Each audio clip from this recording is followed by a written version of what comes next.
Before you sleep in a hotel, ask yourself, who truly owns it? Because some hotels hold secrets that will never let you check out alive. In the heart of Aiyetoro town stood a building that many passed by without a second glance.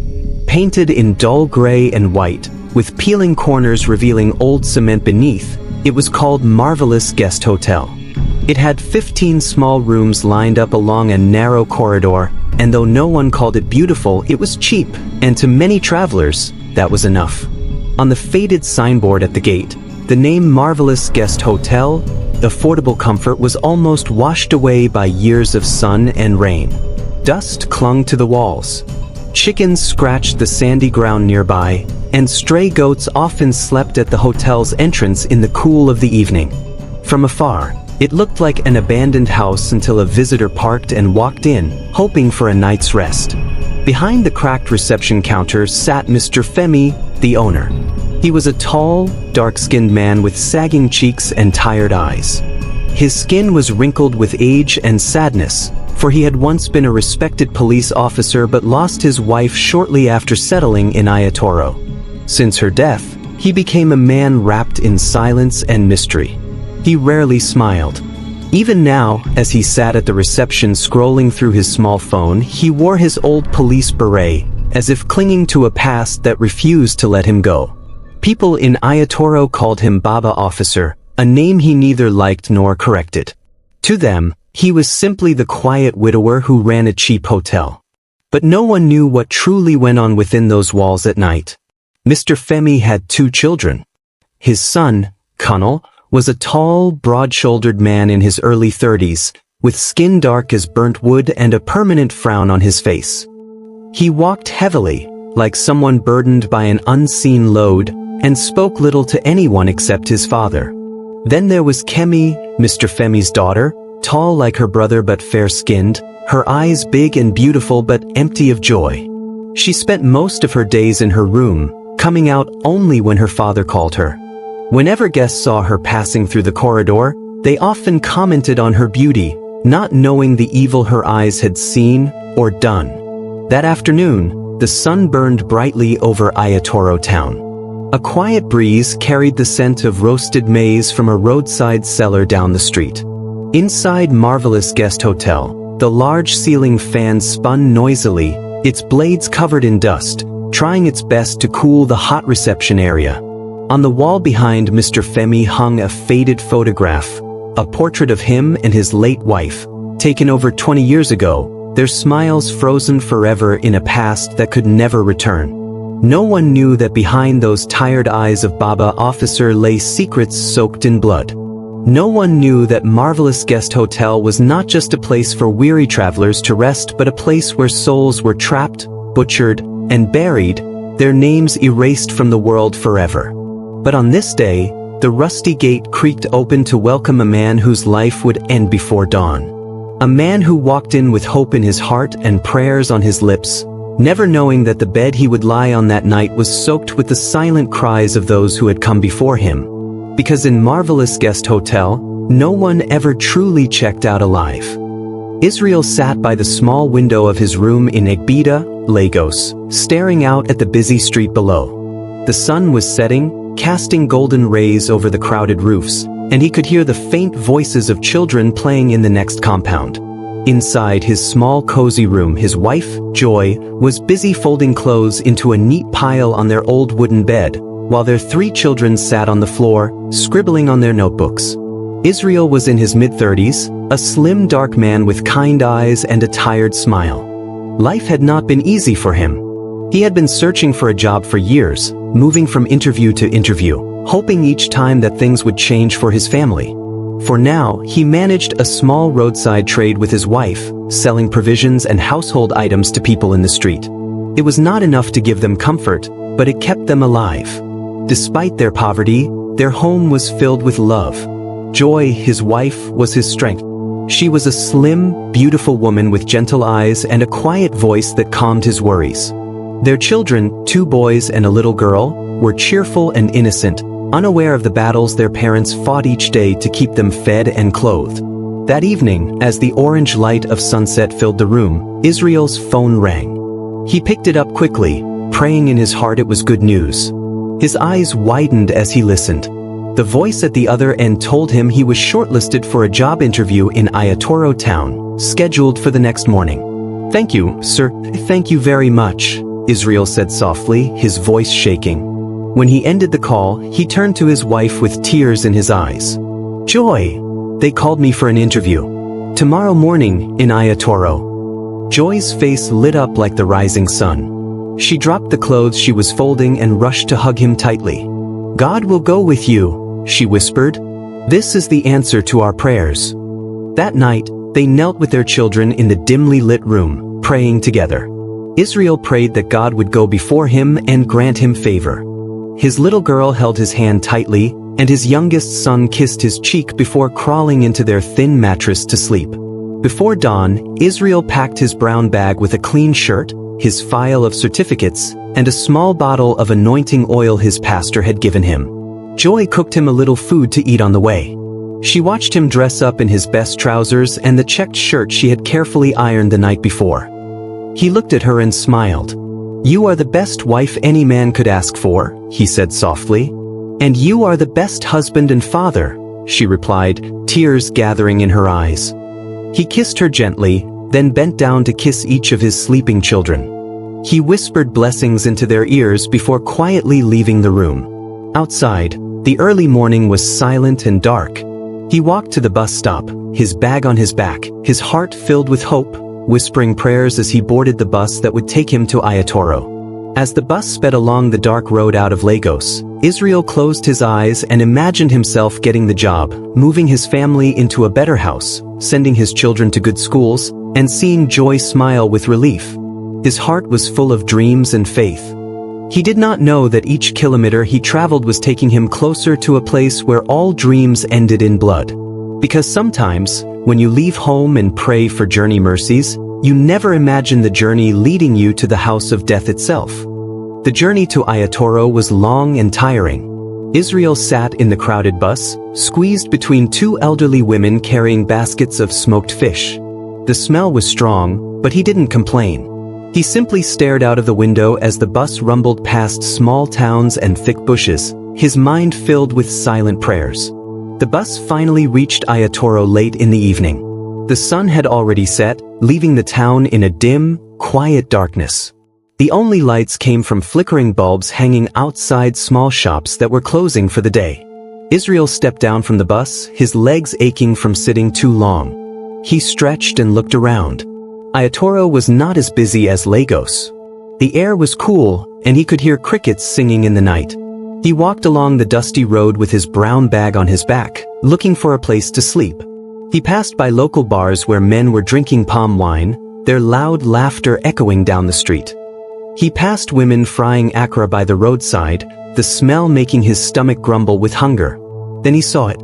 A small two-story building with a faded signboard that read Marvellous Guest Hotel, affordable comfort. The walls were gray and white, and though the paint was old and stained, it looked quiet enough for him to rest for the night. He walked in through the rusty gate. Inside, the reception was silent except for the noisy spinning of a ceiling fan.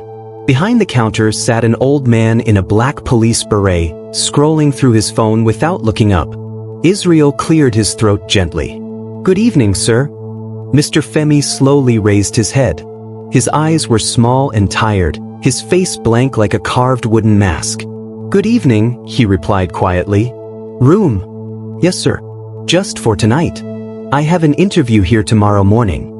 Without a smile, Mr. Femi brought out a dusty visitor's record book and opened it in front of him. "Name?" he said sharply. "Israel." "Israel Adekanal," he replied, writing down his name neatly on the line.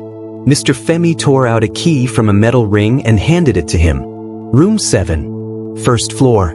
Don't make noise." "Thank you, sir." Israel turned and climbed the narrow dark stairs to the first floor. The corridor smelled of insecticide and old soap. He reached room 7 and opened the door. The room was small and plain, with a brown wooden bed covered in faded white sheets, a tiny table and a rusty standing fan in the corner. On the wall hung a plastic mirror that was cracked in one corner.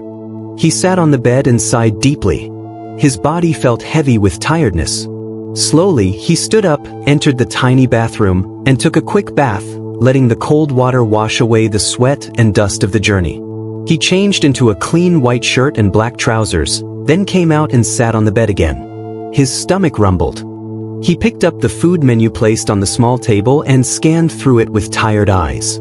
He didn't have much money left, so he decided he would eat in the morning after his interview. He brought out his phone and called his wife on video call. "Hello, my love," he said, smiling as Joy's face filled his screen. "My husband," she said softly, her eyes lighting up. "Have you arrived safely?" "Yes," he replied. He showed her the small room and the bed where he would sleep. "It's not much, but I will rest here tonight." "God is with you," she said. "Tomorrow, you will receive good news." Then, he whispered, "Kiss the children for me." "I will. Sleep well, my love." "Good night, Joy." "Good night." He ended the call and lay back on the bed, staring at the cracked ceiling. As sleep slowly dragged his eyes closed, he whispered a final prayer, not knowing that the bed he lay upon was a bed no one ever woke from. And while he slept deeply, dreaming of a better life for his family, the darkness in Marvellous Guest Hotel began to rise around him, creeping into his dreams to claim him forever. The night was silent in Aiyetoro. The wind blew softly through the mango trees outside Marvellous Guest Hotel, and the quiet hum of crickets filled the air. Inside room 7, Israel slept deeply, his breathing slow and peaceful. He dreamt of his family, seeing Joy's beautiful smile and hearing his children laugh. In his dream, he was walking with them into a beautiful house with clean painted walls and a garden full of flowers. He saw himself holding his wife's hand, telling her, "We made it, my love." But outside his door, something dark was waking up. The old corridor was dimly lit by a small yellow bulb. Mr. Femi stood quietly by the door of room 7, his face hard and cold. Beside him stood Kunal, tall and strong with angry eyes, holding a heavy iron rod in his right hand. Kemi stood at the other side, her fair face expressionless, holding a sharp, thin knife. Her hands were shaking slightly, but her eyes were empty, as if her soul had long left her body. Mr. Femi whispered something under his breath, words that sounded like prayers but were poisonous chants calling on dark spirits. He placed his hand on the wooden door and closed his eyes for a moment. Then he opened the door silently.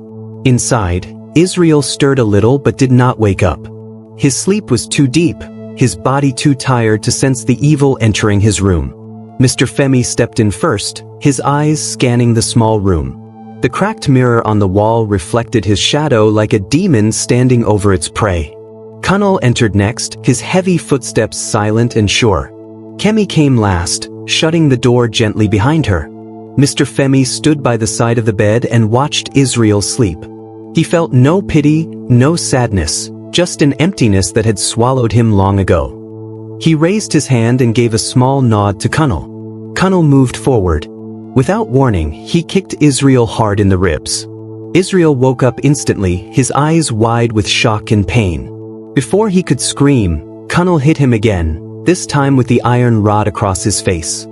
His jaw cracked with a loud snap, and blood poured from his mouth onto the white pillow. Israel tried to shout, but his voice came out as a muffled gurgle, trapped by his broken mouth. His vision blurred with tears and blood as he saw 3 figures standing around him. His heart pounded wildly with fear. He tried to crawl away, but his body was too weak from the pain. Mr. Femi stepped forward and placed his large palm on Israel's forehead. He began to chant again, words so dark that the air in the room felt heavy and thick. Israel's eyes rolled back as his mind was swallowed by darkness. He felt his spirit shaking inside him, like something was trying to pull it out of his body. Then Kemi moved closer. She knelt by the side of the bed, her hands trembling as she raised the thin knife. Tears gathered in her eyes, but her face remained calm, blank, and obedient. With one swift movement, she cut deep into Israel's arm. Blood poured out quickly, soaking the white bedspread in thick red. Mr. Femi smiled for the first time that night, a crooked smile that did not reach his cold eyes. He dipped his fingers into the blood and rubbed it on his forehead, whispering chants of wealth and long life. He collected some of the blood into a small clay bowl he had brought with him. Kunal grabbed Israel's lifeless body by the shoulders and dragged him off the bed, his broken jaw hanging loose, his eyes staring blankly at nothing. Kemi stood up and watched silently as her brother wrapped Israel's body in a thick black plastic sheet. Mr. Femi turned to them and said in a quiet, deep voice, "Take the rest to the van. We must finish before dawn." Kunal nodded, lifted the wrapped body onto his broad shoulder, and walked out of the room. Kemi followed behind, her knife still dripping with blood. Mr. Femi remained for a moment, looking around the room to make sure no blood splattered on the walls. He then wiped the floor with a rag soaked in bleach before leaving the room as if nothing had ever happened there. Outside, the night remained silent, with only the sound of the van starting and driving away into the darkness. Israel's dreams ended that night, his prayers cut short by the greed of a man who had sold his soul long ago. And somewhere in Lagos, Joy woke up suddenly in the middle of the night, her heart beating fast, a cold fear washing over her for no reason she could understand. Because deep within her spirit, she felt it. Something had gone terribly wrong. Morning came quietly to Aiyetoro town. The sun rose slowly, casting soft golden rays over the dusty roads and waking up roosters that crowed loudly in nearby compounds. People began their day, opening shops, sweeping corridors, and boiling hot water for early customers. But inside Marvellous Guest Hotel, silence ruled like a dark king. Mr. Femi sat behind the reception desk, wearing his old police beret and scrolling through his phone as if nothing had happened the night before. His eyes were calm, empty, and unreadable. Kemi sat quietly on a wooden bench in the corner, her head bowed, her hair tied back into a neat bun. Her fair face looked pale, and her eyes were swollen from silent tears that refused to fall. Kunal stood at the back door, staring into the empty yard, his large hands clenched into fists. He said nothing, his heavy chest rising and falling with every deep breath. Inside the small staff room, the cleaners gathered fearfully.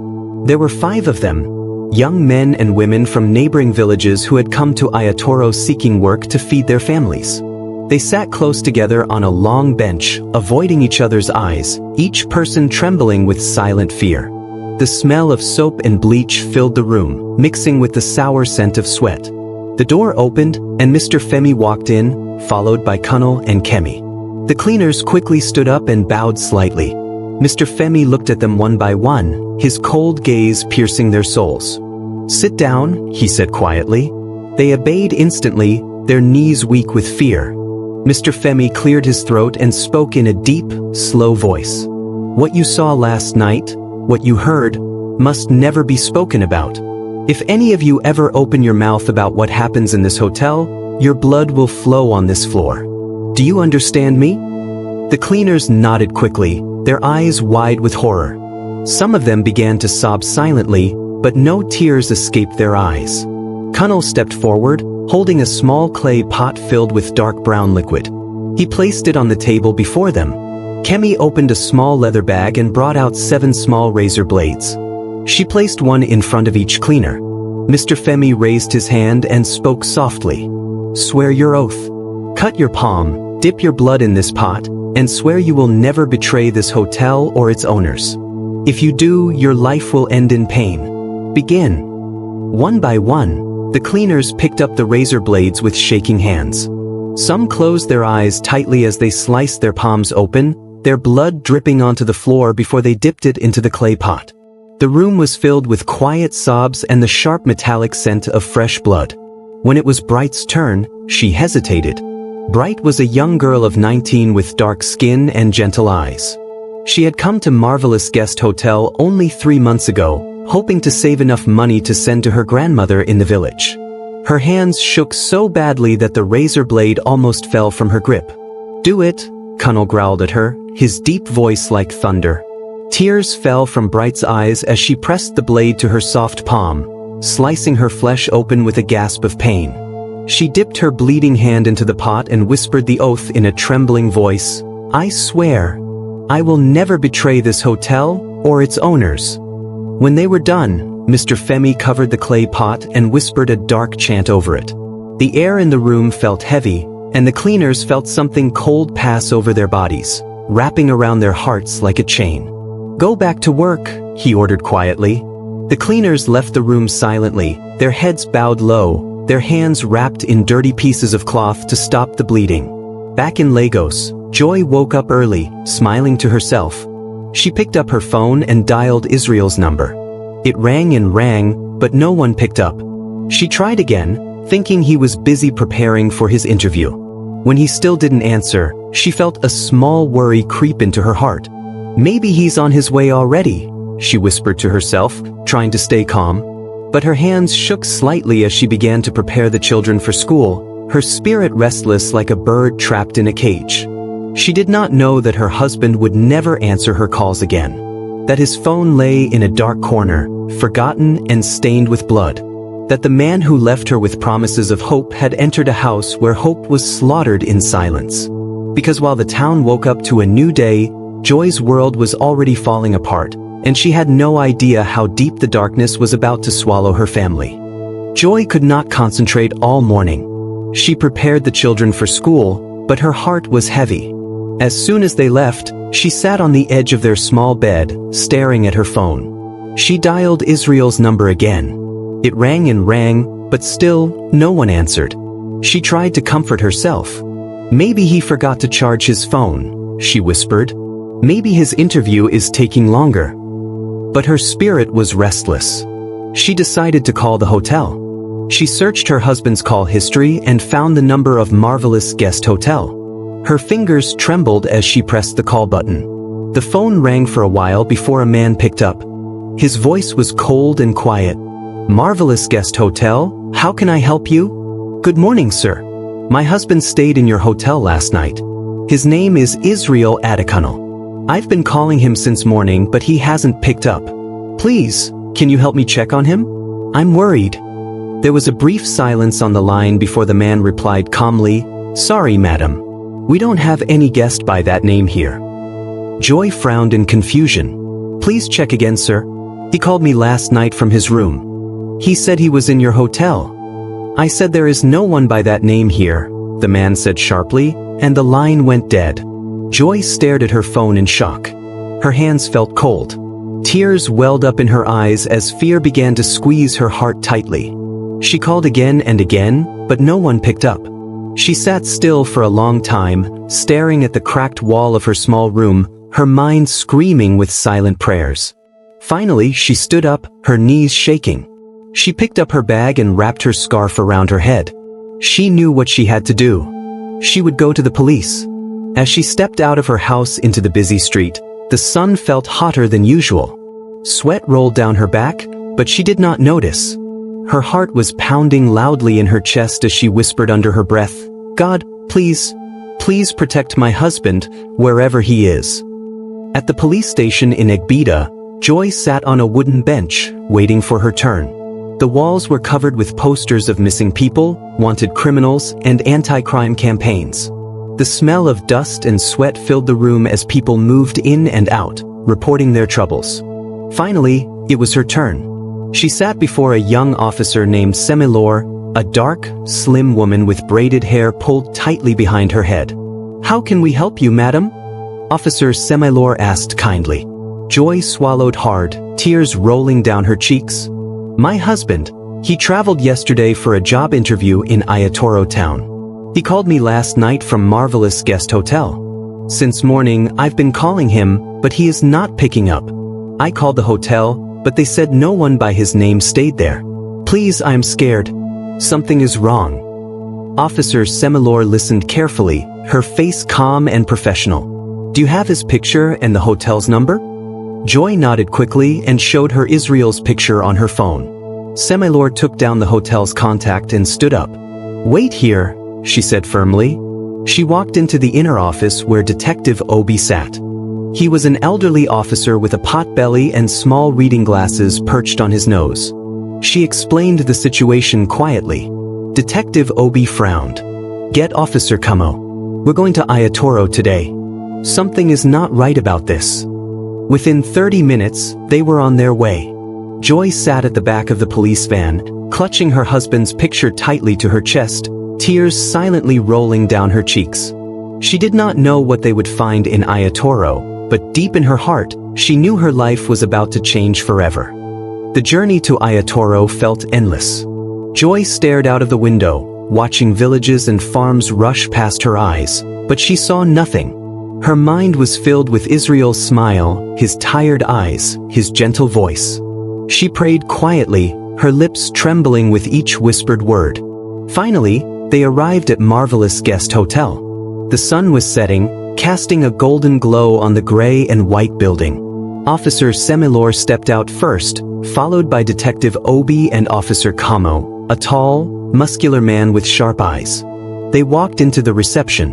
Mr. Femi sat behind the counter, scrolling through his phone. He looked up and smiled politely. "Good evening, officers. How can I help you?" Detective Obi flashed his badge. "We're looking for a man named Israel Adekunle. He stayed here last night. His wife has been trying to reach him since morning." Mr. Femi's smile faded slightly. "I don't know anyone by that name. We have no record of him here." Officer Kamo stepped forward. "Can we see your visitor's record book?" Mr. Femi hesitated for a brief second before bringing out the dusty book and handing it over. Detective Obi flipped through the pages carefully. Israel's name was not there. "What about your CCTV?" Officer Semilor asked. Mr. Femi shook his head calmly. "Ah, madam, our CCTV has been faulty for months. We don't have any footage." Joy stood behind them, her heart sinking with every word. Tears rolled down her cheeks as she whispered, "No, he was here. He called me from here." Mr. Femi looked at her and smiled softly. "Madam, maybe your husband stayed somewhere else. I am sorry." Detective Obi closed the book and handed it back. He stared at Mr. Femi for a long time, his sharp eyes studying every wrinkle on the old man's face. Something was not right here, and he could feel it in his bones. That night, Bright could not sleep. She lay on her thin mattress in the staff room, staring at the dark ceiling. The words of her oath rang in her ears like a curse. Tears rolled down the sides of her face as she whispered prayers into the darkness. "God, please forgive me, please forgive me. I didn't want this." She sat up and wrapped her arms around her knees, rocking herself gently. Images of Israel's broken body filled her mind. She could still hear his muffled cries, see the blood that poured from his mouth and arm. Her stomach twisted with guilt and fear. She closed her eyes and prayed again. "God, show me what to do. Give me courage. I don't want to die, but I can't keep this secret." As the moonlight streamed through the small window, Bright felt a sudden calmness in her spirit. She knew what she had to do. She would save herself before they buried her too. The next morning, Bright woke up before dawn. She washed her face quietly and tied her scarf around her head. Her hands were shaking as she carried her cleaning basket out of the staff room. She walked to the reception where Kemi sat, staring blankly at the wall. Mr. Femi and Kunal were not there yet. Bright bent down and picked up the hotel's small CCTV storage flash drive she had hidden behind a cleaning bucket days ago. She tucked it deep into her bra and walked out quietly. She knew the police would come back. They had to. She prayed they would come before Mr. Femi found out what she had done. As she walked towards the market, she saw two police officers entering a shop to buy bottled water. She felt her heart beat loudly in her chest. She walked up to them slowly and whispered, "Please, please help me." She placed her basket of oranges in front of them and slipped the flash drive into Officer Kamo's hand. "Watch it," she whispered, tears rolling down her cheeks. "Everything is there." She turned quickly and ran away before they could ask her questions. Her heart pounded wildly as she disappeared into the crowded market, praying silently that God would protect her. Because she knew if Mr. Femi found out, her blood would be the next to flow on the hotel's cold floor. Back at Marvellous Guest Hotel, Mr. Femi sat at the reception as usual, pressing his phone calmly. Kemi sat quietly in her corner, staring into empty space. Kunal was outside washing the hotel's van, splashing water on its dusty tires. They didn't hear the police van pull up at the gate. They didn't hear the footsteps approaching until the door burst open and Detective Obi entered with Officer Kamo and Officer Semilor behind him, their guns drawn. Mr. Femi looked up slowly, his face calm and blank. "Good morning, officers," he said softly. "How can I help you today?" Detective Obi said nothing. He walked straight to the reception desk and grabbed Mr. Femi by the collar, pulling him up roughly. "Where is Israel's body?" he shouted, his voice shaking with rage. Mr. Femi's eyes remained calm, but his lips curled into a small, cold smile. "You will find nothing here," he said quietly. Officer Kamo pushed past the reception and ran up the stairs to room 7. He kicked the door open and looked around. The room smelled of bleach and old blood, though the floor was clean. He knelt down and touched the tiles, feeling a strange coldness that sent shivers through his bones. Meanwhile, Officer Semilore handcuffed Kemi as Kunnel was dragged inside from the yard, his wet shirt clinging to his broad chest. He struggled for a while but stopped when Officer Kamo pointed a gun at his forehead. Joy stood at the entrance, watching everything through her tears. Her heart felt like it was being stabbed repeatedly, but she remained strong, whispering silent prayers that justice would be served for her husband. That night, Joy fell asleep on the police station bench, exhausted from crying and fear. In her sleep, she found herself walking down a long dark hallway with cold stone walls. The air was heavy and smelled of blood and old earth. She walked slowly, her bare feet cold against the stone floor. Suddenly, a wooden door at the end of the hallway creaked open. Inside the room was a dim light, flickering like a dying candle. She stepped in quietly and gasped. There, sitting on the floor, was Israel. His clothes were torn and soaked with blood, but his face was calm. He looked up at her and smiled softly. "My love," he said gently, "do not cry anymore. Go under the stairs of room 7. You will find the book there. They wrote the names of those they have killed, and those they plan to kill next." Joy fell on her knees, crying loudly. "I want you back, please. Come back to me." Israel shook his head slowly. "It is too late for me, but you can save others. Go under the stairs, my love. Please." Then the light faded, and Joy woke up with a loud cry, her chest rising and falling heavily as tears poured down her face again. The next morning, Joy told Detective Obi about her dream. At first, he looked at her with quiet doubt, but something in his spirit told him to listen. They returned to Marvellous Guest Hotel with a team of officers. The hotel was now surrounded by police tape, and curious neighbors watched from a distance, whispering among themselves. Under the stairs, Detective Obi ordered. Officer Kamo and 2 other policemen pulled out their crowbars and began to break the wooden stairs leading to the first floor. Dust and old nails scattered everywhere. Finally, they reached the base. Buried beneath the concrete was a small metal box. They pulled it out and forced it open. Inside was a thick brown book, its leather cover soaked with old blood. Detective Obi flipped through it quickly, his hands trembling. Page after page was filled with names and dates, men and women from different places, some from faraway towns, some from nearby villages. Their names were listed under dark symbols and ritual marks. On the last page, written in red ink, was Israel's name with the date of his death beside it. Below his name was another name, Bright. Officer Semilore gasped. "That girl, they're planning to kill her next." Detective Obi closed the book quietly. "We have to protect her. This evil ends today." That night, Joy cried herself to sleep again. But her dreams returned. She saw herself standing in a dark room with flickering candles on the floor. The air smelled of rotting blood.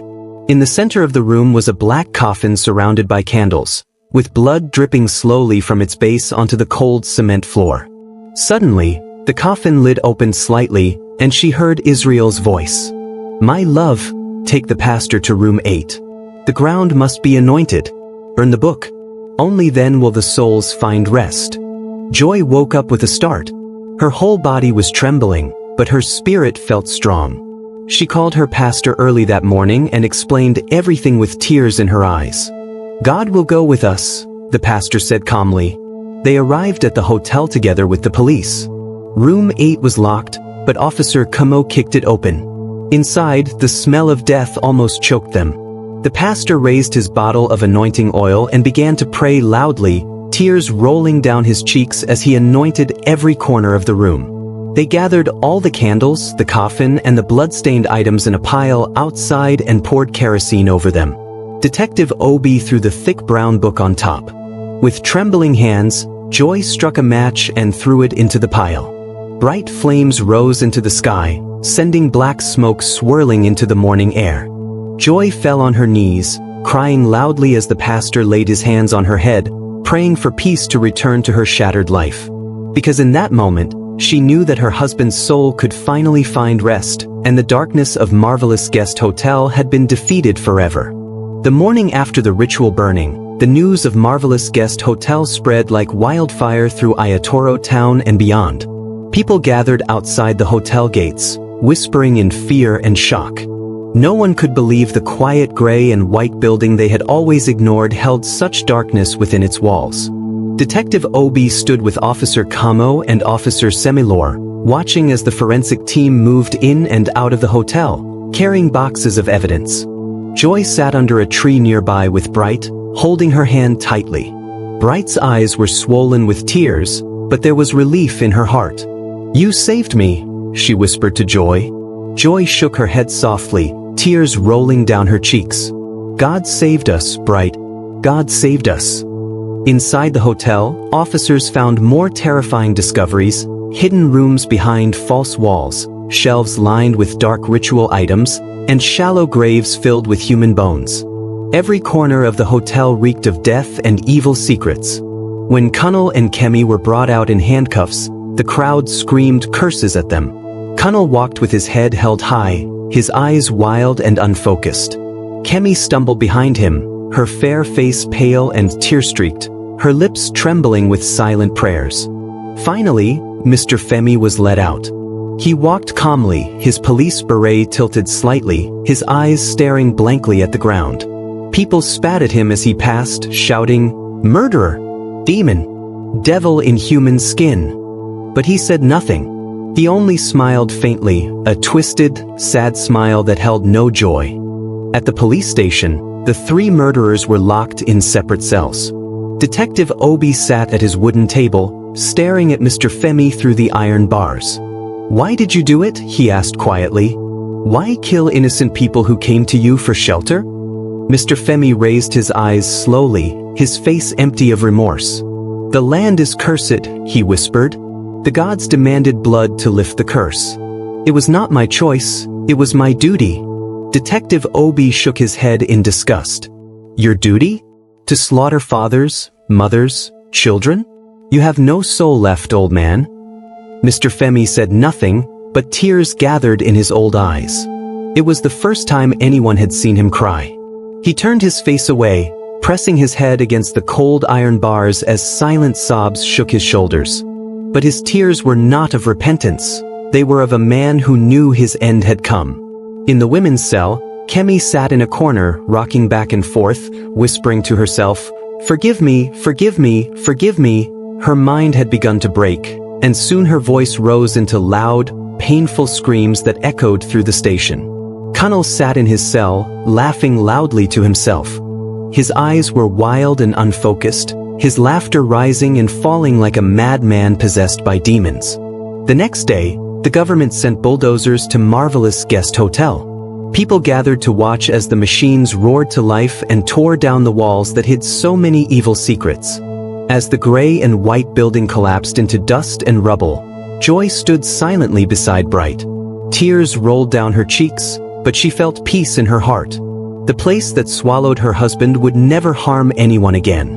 When the demolition was complete, the government announced that the land would be turned into a memorial park in honor of the innocent lives taken there.